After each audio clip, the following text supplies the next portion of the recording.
बिस्मिल्लाहिर्रहमानिर्रहीम। अस्सलामुअलैकुम। सिरात मुस्तकीम सऊदी न्यूज़ चैनल में आप सबको खुश आमदीद कहा जाता है। आज 22 अगस्त 2021 है। सऊदी वज़ारत सेहत की जानिब से वबाई मर्ज़ कोरोना से मुतल्लिका अहम तरीन इतलात शेयर कर दी गई हैं, जिसमें अल्हम्दुलिल्लाह कोरोना में काफ़ी ज़्यादा कमी सऊदी अरब में रोनमा हुई है। 400 से भी कम केसेस सऊदी अरब में पिछले 24 घंटों के दौरान सामने आए हैं।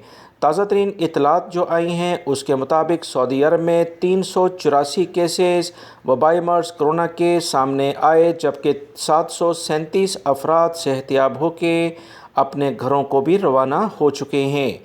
मज़ीद इतलात के मुताबिक 12 अफराद का पिछले 24 घंटों के दौरान कोरोना की वजह से इंतकाल भी हो गया है।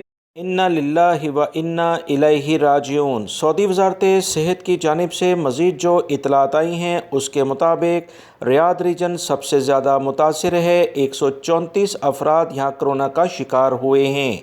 मक्कातुल मुकर्रमा रीजन, जिसमें जद्दा भी शामिल है, 62 केसेस सामने आए।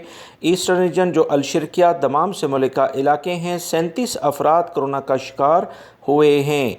जज़ान रीजन में 31 अफराद हैं। अलकसीम रीजन, जिसमें उनैज़ा बुरैदा दोनों शामिल हैं, 30 केसेस देखे गए हैं। असीर रीजन में 23 अफराद हैं। मदीना मुनव्वरा रीजन में 21 हैं। नजरान रीजन में भी 21 अफराद हैं। हाइल रीजन में 12, जबकि तबूक रीजन में 5 कोरोना के केसेस रिकॉर्ड पर आए हैं। अलबहा रीजन में 3 अफराद हैं। नॉर्दर्न बॉर्डर शुमाली हदूद के इलाकों में 3 केसेस देखे गए हैं, जबकि अलजौफ रीजन में 2 अफराद कोरोना का शिकार हुए। सऊदी अरब में 4,877 इस वक्त एक्टिव केसेस अभी भी मौजूद हैं, जबकि 1,156 अफराद की हालत काफ़ी ज़्यादा ख़राब है। इनके लिए ख़ुसूसी तौर पर दुआ की जाए। वीडियो लाइक करके शेयर भी कीजिएगा। अस्सलामु अलैकुम।